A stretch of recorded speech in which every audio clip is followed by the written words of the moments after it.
Good morning, students. We have done 3 parts of this MCQ types in paper 1, knowledge and curriculum. And I'm going with the 4th part. और मैं बता दूं कि university MD university is planning to go with the exams probably around 23rd और 24th. So be ready for it. और उससे पहले again my sincere advice कि पहले एक बार अपने बुक्स से लेसन गो थ्रू करो या ट्यूटोरियल्स देखो. मेरे चैनल पे भी कुछ ट्यूटोरियल्स हैं. और एक रिक्वेस्ट आप सब लोगों से कि इस चैनल को एक बार सब्सक्राइब कर दें ताकि मैं जो भी वीडियो अपलोड करूं तो आपको सीधा नोटिफिकेशन उसी समय मिल जाए.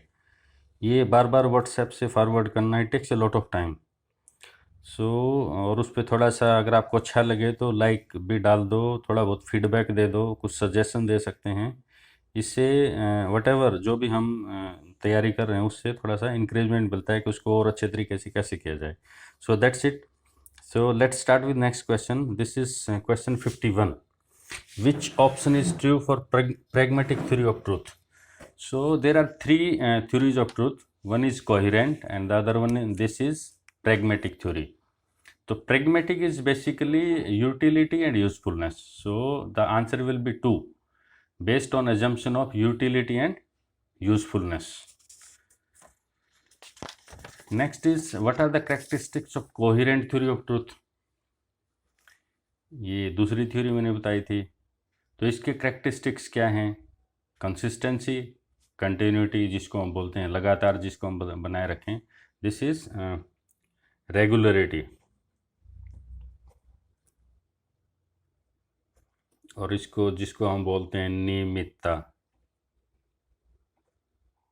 Continuity. Statement of test of truth. Yes, it must be true.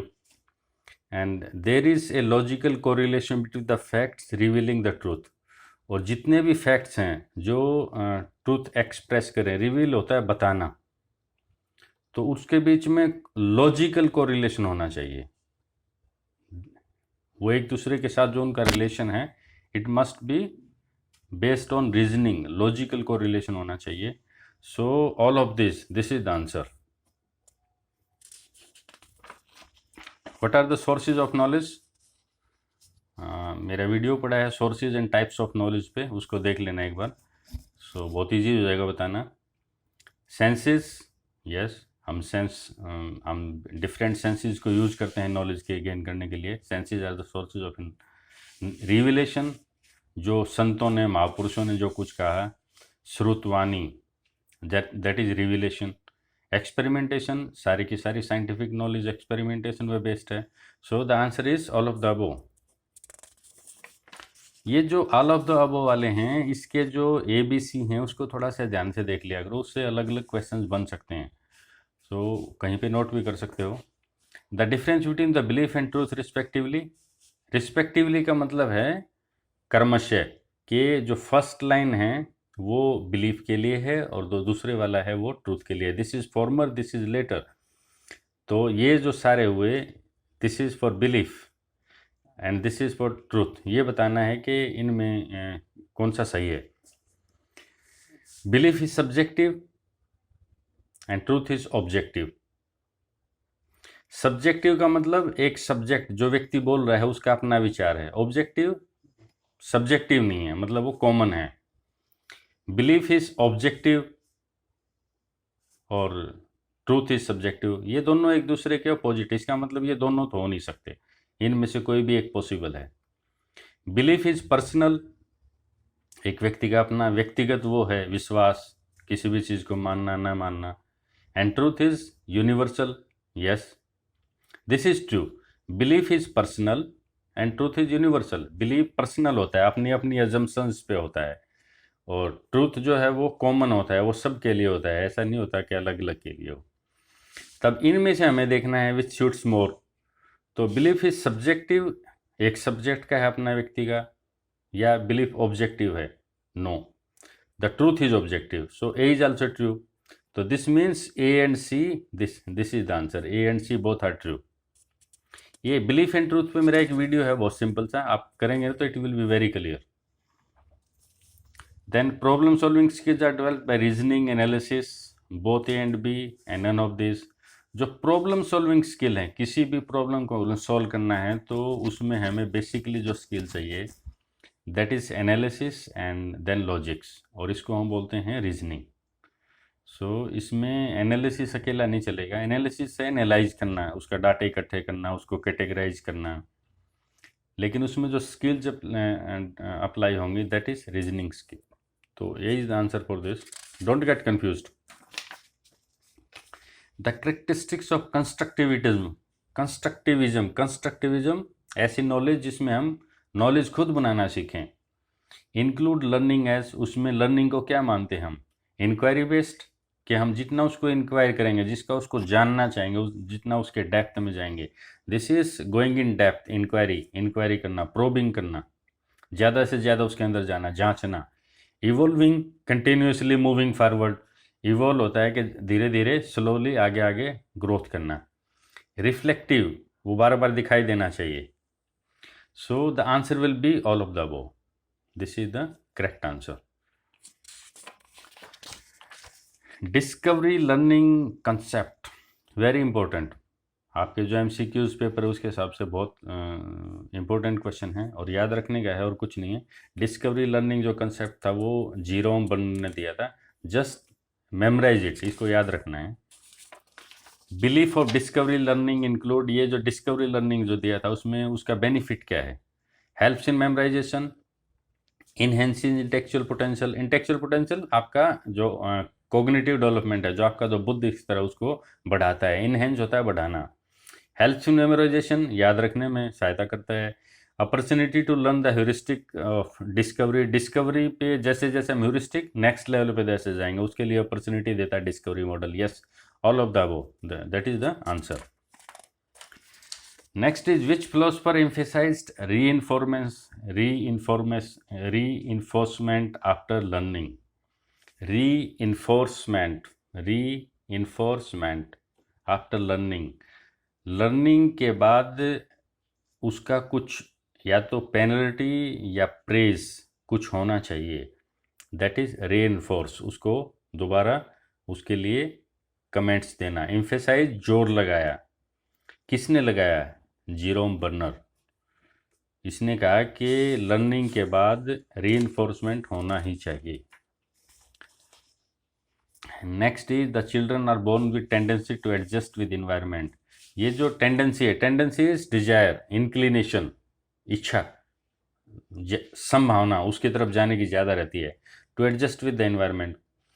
बच्चे बहुत जल्दी एडजस्ट होते हैं एनवायरनमेंट से। This tendency is termed as, इसको टेक्निकली इस टेंडेंसी को क्या कहेंगे, adaptation, adjustment, accommodation, socialisation. Technically we call it adaptation. So we adapt with the environment, we don't adjust with the environment, this is adaptation with the environment. And next is the curricular planning and implementation, जब हम करते हैं इन curricular planning and implementation, curriculum जब plan करते हैं, curriculum जब बनाते हैं और उसको इम्प्लीमेंट करना है, लागू करना है, एग्जीक्यूट करना है। The school makes it's selection from, इसमें इसको करने में स्कूल किससे सिलेक्शन करता है, कुरिकुलम को किस से सिलेक्शन करता है, नेशनल एरिया से, रीजन से, कल्चर से, मास कम्युनिकेशन से। सो कल्चर इज़ हाईली कोरिलेटेड। जब हम कुरिकुलम सिलेक्शन की बात करें तो कल्चर का बहुत योगदान है। Basically culture becomes the foundation of curriculum. And the next question is the forces और the factors affecting the development of curriculum. जब हम डेवलपमेंट करते हैं, कुरिकुलम बनाते हैं, कुरिकुलम डेवलप करते हैं, तो उसमें कौन कौन से फैक्टर्स काम करते हैं, कौन कौन से फोर्सेज, ड्राइविंग फोर्सेज जो जिससे वो प्रभावित होता है, तो उनको हम क्या कहेंगे, curriculum design, curricular evaluation, foundations of curriculum और एलिमेंट्स ऑफ कुरिकुलम। तो किसी भी चीज़ की जो डेवलपमेंट है, जो उसका बेस है, उसको हम फाउंडेशन बोलते हैं। तो द फैक्टर्स और the forces affecting development, curriculum बनाते हुए, कुरिकुलम डेवलप करते हुए हम जिन फैक्टर्स का ध्यान रखेंगे उनको बोलेंगे हम foundations of curriculum. Foundations basically original goals हैं किसी भी सोसाइटी के, किसी भी नेशन के, किसी भी कल्चर के, और वो ही कुरिकुलम की फाउंडेशंस बनेंगी। And the next question is basically the curriculum aims for. Curriculum मैंने बताया पहले, एक करिकुलम और सिलेबस पे व्हाट इज़ द डिफरेंस, मैं एक वीडियो बना रहा हूँ अभी, आज शाम तक आपको मिलेगा। तो curriculum is syllabus plus activities, cocurricular activities plus activities and plus objectives, learning outcome. तो करिकुलम में तो तीनों चीज़ शामिल हैं, क्या क्या? सिलेबस यानी कि टीचिंग पॉइंट्स, और कोर करिकुलर एक्टिविटीज़ उसके स्टेप्स, कैसे वो ऑर्गेनाइज करना है, उन टीचिंग पॉइंट्स को कैसे टीच करना है। एंड लर्निंग आउटकम्स, ऑब्जेक्टिव्स के वो हम पढ़ा क्यों रहे हैं, उसका ऑब्जेक्टिव क्या है, लर्निंग आउटकम क्या होना चाहिए, उसके ऑब्जेक्टिव्स क्या हैं। सो एक बार वीडियो देखना तो थोड़ा अच्छा समझ आ जाएगा।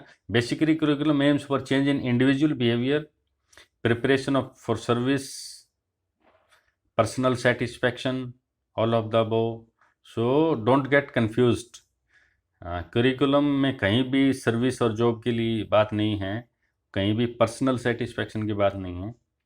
करिकुलम में बहुत सारे ऑब्जेक्टिव्स होते हैं जो नेशन, कल्चर और सोसाइटी के भी होते हैं, और केवल जॉब्स के लिए नहीं करना, हमें उसमें स्किल्स डेवलप करनी है, पर्सनैलिटी डेवलपमेंट नहीं करनी है, ह्यूमन बींग्स डेवलप करने हैं। So this is change in individual behaviour, that is the basic objective. तो ए इज़ द आंसर।